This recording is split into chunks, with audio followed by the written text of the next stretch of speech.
Good morning, good afternoon, good evening. You're listening to That Infernal Noise, now part of the Mental Health News Radio Network.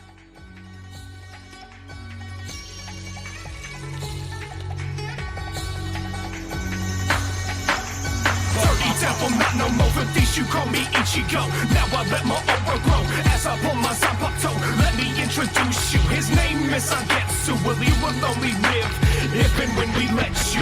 Been through a lot of things, killed oh so many hollows, didn't know at first which path was the right to follow. I don't fight, cause I want to win, I fight, cause I have to. I will take my spirit energy and aim it right back at you. Fighting a nigga be Yakuya, taught me a lot of things, like how to channel and harness all my hate and rage in the form of a bankai. I don't understand why I'm the only one fighting, all the others stand by. I'm not such a saint, I promise that I'll risk my life for strangers. Neither am I scum enough to sit back while they're in danger. Everyone looking at me like I'm a superhero, like this is the Matrix and I'm playing Neo. But I'll see my duty through, what the fuck else would I do? Just let it all rot or leave it up to Udi. You a fuck all that now, cause I'm the one in full control. That is until the hollow takes control over my soul. I'm a fucking anime kid. Make a what?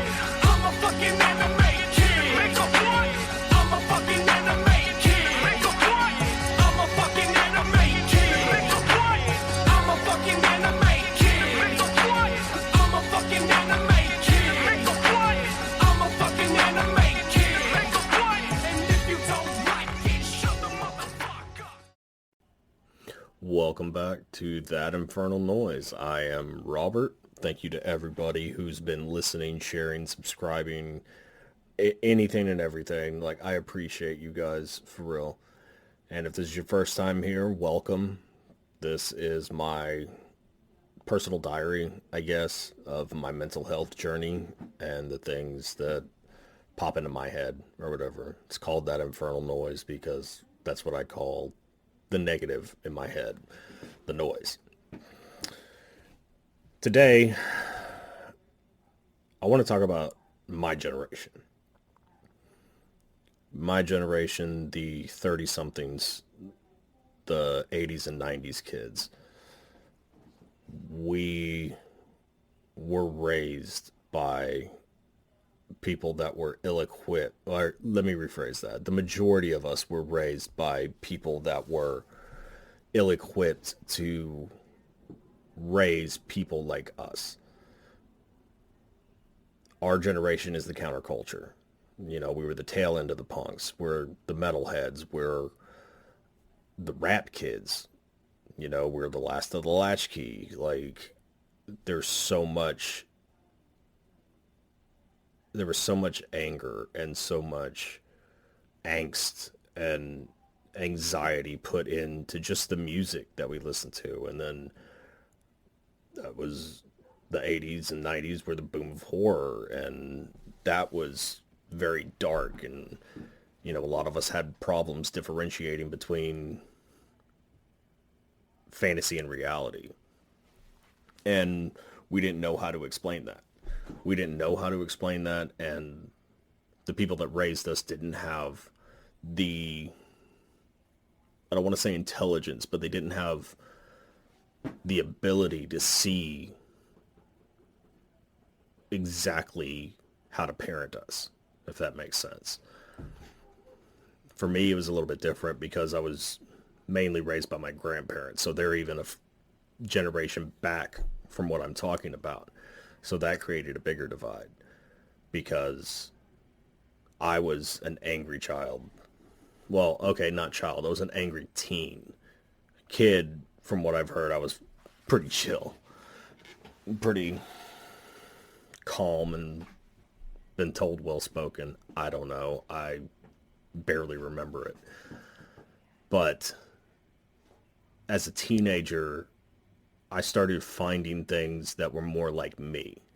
I started finding more heavy metal. Like, I grew up on Metallica, yeah, but I started finding like real heavy shit that spoke to me, like Slipknot. Like, there was a little bit of Pantera in there, you know, listening to Slayer and Sepultura, Soulfly, stuff like that. Stuff that just really resonated with me personally. And then in middle school, I found Insane Clown Posse and Psychopathic Records, and I was a diehard Juggalo for the longest time. And I don't consider myself a Juggalo now, but that's just personal preference. I don't like pigeonholing myself and calling myself one thing or another. I don't like labels, I guess is what it boils down to. But that was our generation. Our generation was Korn, Limp Bizkit, like, fuck this, fuck that, fuck everybody type thing. And that was because the people that we were listening to were older versions of our generation. And they didn't know how to deal with it because they didn't have anybody to guide them. And that trickled down to us. If you pay attention, that trickled down to my kids' generation, the early 20-somethings, late teen kids, and even further than that with my younger two who are 11 and 9 right now. Their generation is better equipped to deal with how things are changing and the woke culture and all that stuff than we were. Because we were taught, I guess, more conservatively, to where everything's very binary, very black and white and all that stuff. Not unlike my beard. But there are a few of us, most of the people I surround myself with, luckily, that think outside the box. And I think that's becoming more and more prevalent in our generation, luckily, to where we are understanding how to parent more. We're understanding how to talk to our kids and understand them on a level that we never felt like we were understood. And I consider that progress. I consider that people being willing to step outside their comfort zone and grow and learn. And I'm not saying the generations preceding didn't, they just didn't have the same information that we do. And quite honestly, things weren't the same then. You know, everything was very binary, very black and white. And that stunted them, which in turn stunted us, which some of us started passing down to our kids, which I am 100% guilty of. I thought very close-mindedly. It was very black and white. And, well, you can identify as this because you were born this, and just dumb shit like that. And obviously, you know, you make the genetics argument, blah, blah, blah. Okay, fine. But that's not taking into consideration the way somebody's mind works. That's not taking into consideration somebody's mental health. You know, I have 4 kids. My oldest, he's girl crazy. Well, okay, not girl crazy. He's got a steady girlfriend now, luckily. But he was very much that guy. He was like his dad and his stepdad, and we just love chicks, and chicks love us back. My oldest daughter, she hasn't really figured out what she identifies as yet. She knows she's a female, don't get me wrong, but she hasn't figured out if she likes chicks or dudes. I mean, we had a feeling from a very young age that she was going to end up being a lesbian, and that's the way it's looking, because she's more attracted to girls than guys. Okay, cool. That was somewhat prevalent in our generation. You know, the majority of chicks that I know, that I grew up with, or grew up around, or whatever, I mean, I can't think of any of them that haven't had a same-sex encounter or whatever. So I think that was progression. My Noe, and I say my Noe because biologically she is my daughter, but Noe identifies as he because she feels, or excuse me, Noe feels more like a boy than a girl. And at first I was staunchly against it. I was very, well, you're my daughter and I'm going to call you my daughter and da da da da da. And then I saw how it affected Noe. Noe cried, basically, and said that they didn't feel heard or seen. And, you hear that as far as like social media goes, but whenever it's in your house, literally in your house, and one of the people you love most in this world is going through it, it should put things into perspective for you. It should make you realize that, okay, I got my shit twisted right now. I am not educated in this whatsoever, because I was very closed-minded and, dare I say, Neanderthalic whenever it came down to it. And it took Noe to bring me out of that. Noe showed me that everybody's different. I was very against the whole snowflake culture and everybody identifying as this, that, and the third. And I still am. I don't agree with people identifying as like ponies and shit because that's a bit much. But I understand the non-binary aspect of it. I understand not feeling like what you're supposed to feel like, because I've felt like that my entire life, not in that same aspect, luckily, because I can't imagine going through that, especially as an 80s or 90s child, but in the aspect that I've never felt like I belonged anywhere. I've never felt, well, let me rephrase that. Up until recently, I hadn't felt seen or heard or like I was represented anywhere. Because as I've said before, I was too Mexican to be white and too white to be Mexican. Like, it's a damned if you do, damned if you don't situation. If you act one way, I mean, you can get it from all sides, and I did get it from all sides. I used to have, I know it's not apparent now, but I used to have long black hair. I grew it out because I grew up a metalhead, and I loved it. I used to, well, I still dress in black t-shirts and whatnot, but I used to paint my fingernails. I painted them black because I liked it, because I identified with it, because it made sense to me. And I would get shit from the white kids. It was like, oh, you're supposed to be this. You're not a real metalhead. You're not this. You're not that. And it's just like, fucking God, this again. And it was heartbreaking in a sense, in that I just wanted to fit in. Because, I grew up around so many people that had their parents. And, like I said, I was raised by my grandparents. So I already felt out of place because of that. I never knew my dad, so I felt out of place with that. And there was just so many other things where made me feel like I didn't belong. Like I wasn't right or good enough or whatever. I figured all of this out in therapy, mind you. And it took a long time for me to realize that my kids are a reflection of me in different ways. Noe really put a microscope up to that part of me, and understanding that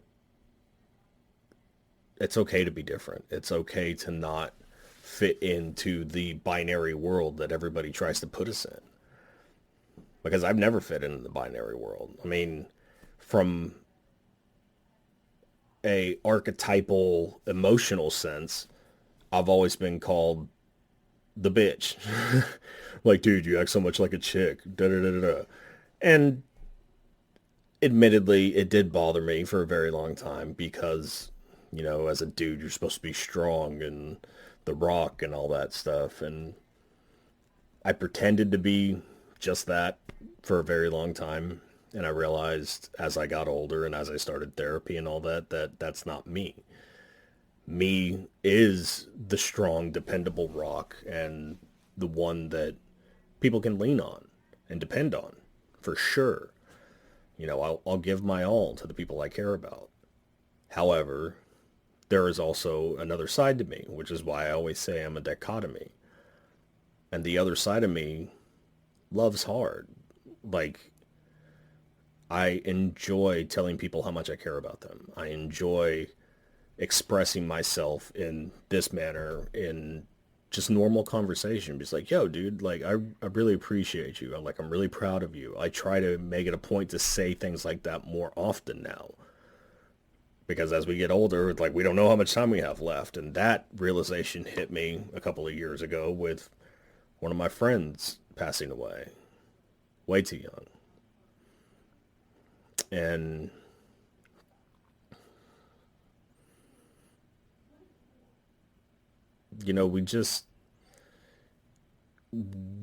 nobody in my mind fits into the correct quote unquote boxes. Everybody has different layers to them. And if you don't, like, I don't necessarily want to associate with you, because, like, why be just one thing? Why fit into one box? And that's why I stopped claiming the Juggalo stuff, and I'm a metalhead, and, like, all that stuff that just further separates and divides us. I'm me. That's the best way I can explain it.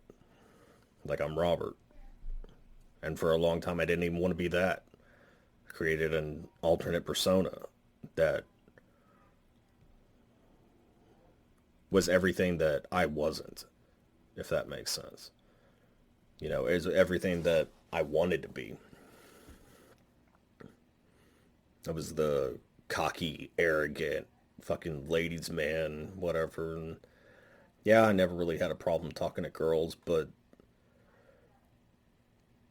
Breed was different. It was something I could turn on and turn off. And it was a life that I could lead that I guess didn't feel guilt for. And all of that stemmed from being raised by people that were ill-equipped to raise me. And I'm not saying they didn't do the best they could. They absolutely did. And they gave me life lessons, which I still take. And there's still mannerisms and things that I got from my grandparents that I didn't realize until I'm sitting in the car and I'm driving like this, and it reminds me of my grandfather. Or just little things like that. But they didn't know how to raise me. They were having to navigate the parent waters from the grandparent lens. And that wasn't fair to them. And I certainly didn't make it any easier on them. But generationally, I think I've pushed past most of that. I've pushed past the uncertainty of not knowing where I belong. And I think the majority of our generation has dealt with that, because we all felt like that at some point. We were all made to feel like that by adults that said that we weren't good enough, by teachers that said we weren't smart enough, by cops that thought we looked a certain way, so they wanted to give us a hard time because we were in a ritzier part of town or something. And from friends, people that we cared about, talking shit. And granted, some of it was just that. It was just, popping shit, trying to make everybody else laugh. But a lot of it subconsciously stuck with a lot of us. And it wasn't until recently that I realized that stuff like that bothered me. And I've had conversations with my friends. I mean, like, look, dude, like, I don't care. Like, if you still want to talk shit, that's fine. But I'm not going to change who I am anymore. I've had conversations with all my friends about that, where it's just like, no, I'm not going down that road. I'm not putting myself in a situation that I don't want to be in because it makes everybody else comfortable anymore. And coming from the deficit that I was working out of to get to that point was very difficult. Very difficult because we're told to just go with the flow. You know, I mean, so many of our generation, not to get too heavy, but so many of our generation have been like molested and sexually assaulted. And I'm not just talking about the females of our generation, which every single female I know has got a story like that. But the more I talk to people, the more I realize that it's not just the females. It's the guys too. And we especially, I mean, women in general have to deal with it more than we do, obviously, because it happens with a greater propensity. But especially whenever it comes to stuff like that, we as guys are taught to just shrug it off. Like, it's okay. You guys are sexual creatures. It's fine, blah, blah, blah. And I don't know that that's the way to handle it. Because if somebody touched my kids, the boys or the girls, I'm losing my fucking shit. Period. You know, and so much of our generation, even if we brought it up, like, we'd get in trouble for it. We'd get yelled at for it. Or it would just outright get ignored. Because our parents or the people who were raising us or whatever didn't know how to deal with shit like that. And it's unfortunate. Like, fortunately for our kids' generation, we have all gone through that. So we know what to look for. We know when something's off. We know whenever something's making our kids uncomfortable. And I can't speak for everybody, but whenever it comes to my kids, I encourage my kids to speak up if they get a creepy feeling from somebody. Because the times that I've gotten creepy feelings whenever I was a kid, they ended up being right. Let's just say that. And they do. And as far as I know, they haven't had to deal with things like that. And considering the close relationship I have with my kids now, I would like to think that I'd be in the know if something like that happened. So it feels like growing up like that had its benefits and its drawbacks, because it took a lot of work to get to where I am now, to where we are, my wife and I. But I'm glad, well, I guess glad's not the appropriate word, but I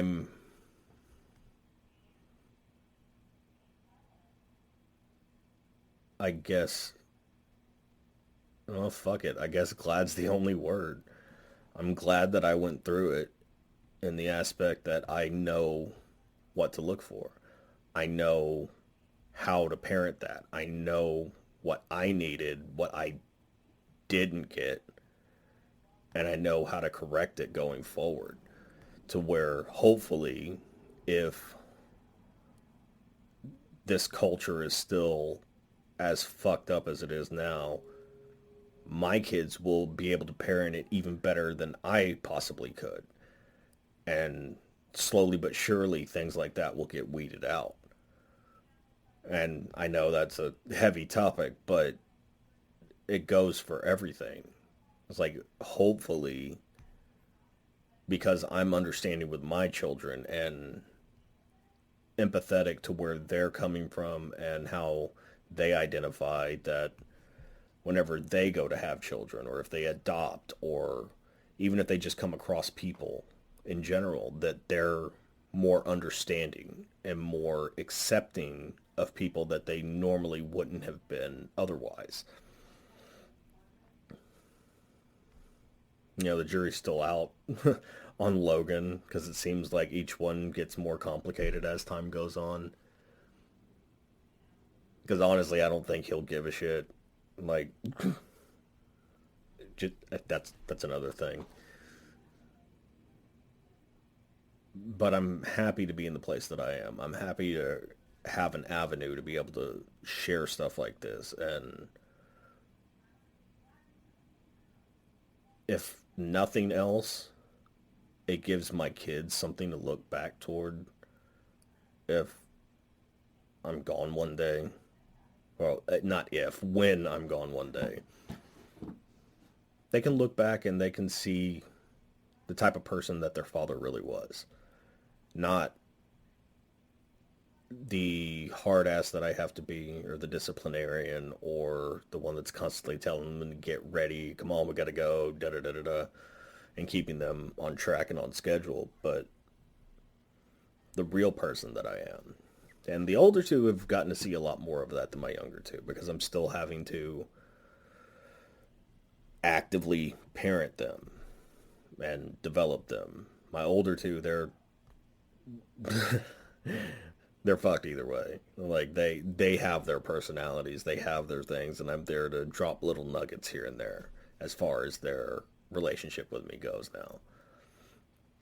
And be there for them, obviously, if they need to talk or if I feel like I need to intervene to help them along somehow. Like with Kaylee, we had long conversations about the stress she was under last year, and I made a very hard push so she would start therapy. And now that she has, she's seen the benefits of it. So I think I did my job as a parent in that situation. And I want them to be proud of who I am. I want them to look back at me and not wince, and be like, God, Dad was such an asshole. I mean, yeah, I'm an asshole. I get that, but I don't want that to be their only memory of me. I don't want that to be how they remember me. I want them to remember, the handshakes that I have individually with all four of them. I want it to be, the times that we just went somewhere and just did something. Stupid little things that we as parents don't think matter. But I remember as a kid, those stupid little things meant the world to me. And still do. Even at 38, looking back at it, it's like, that was awesome. And I want them to have those memories. I want them to have the knowledge that while their father may be a hard cuss, that's not all there was to me. That I'm understanding, that I'm accepting, and that no matter what, they could never disappoint me. I mean, we might have to have a conversation if one of them murders somebody or something, but outside of that, it's like, I'm cool. I'm cool with whatever they want to do, however they want to identify, any of that stuff. And I know, if I had gone through all that whenever I was a kid, there is no fucking way, no way that would have been acceptable to the majority of people that raised me. Or they would say it's made up, or it's a phase, or whatever. And even if it is, does it matter? Why not let them have that phase? And let them further figure themselves out and figure out what makes them tick and what is important to them and how they think. And let them develop that on their own. Instead of trying to form them the way that they're supposed to be. Which, what's anybody supposed to be? It's a very tumultuous time. And I know a lot of people feel like they got to walk around on eggshells and stuff like that. But if you get angry about something like that, or like, oh, that's fucking stupid, take the time to talk to somebody that identifies like that. If it's not in your house, talk to somebody that's outside of your house about it. Niche has a friend that identifies as male, bio-female, yada yada, and he came over one night and I talked to him. It was like, I come from a place of ignorance on this. I don't know this world. What makes this happen? Not what caused it, but like, why do you think the way you do? And not in a disrespectful way, but I want to understand from a person who has gone through its perspective why that is, or what made them identify as that, so I can better understand Noe. And I try to do that with all things I don't understand. I ask people that are involved in it. I go directly to the source, because I mean, hearing secondhand or other people's interpretations of it doesn't do me any good. I want firsthand, take in your information. This is your perspective. Okay, what formed your perspective, and go from there. Instead of just jumping to conclusions and saying, this doesn't make sense to me, it's bullshit. Because I don't understand quantum mechanics, but I know it exists. I don't understand thermodynamics. I understand it exists. How is this any different? You know, it's like, I consider myself to be a fairly intelligent person, but there's a lot of shit I don't understand. There's a lot of shit I can't fathom and couldn't tell you, like, even start to explain them. So why do we think that people and the way their brains work is so binary? It's food for thought. Hopefully this episode finds you well. Want everybody to have a good day. Take the time. Talk to somebody from a different walk of life, because it could change your perspective on some things. Remember, don't let the noise make you. You make the noise. Thanks for listening to this week's episode. If you like the show or know somebody who would, please subscribe and share to help us grow the show. You can follow us on all socials at thatinfernalnpc. You can listen on YouTube and Podbean at That Infernal Noise, or anywhere else you get your podcasts. Please tune in next week. Same bat time, same bat channel.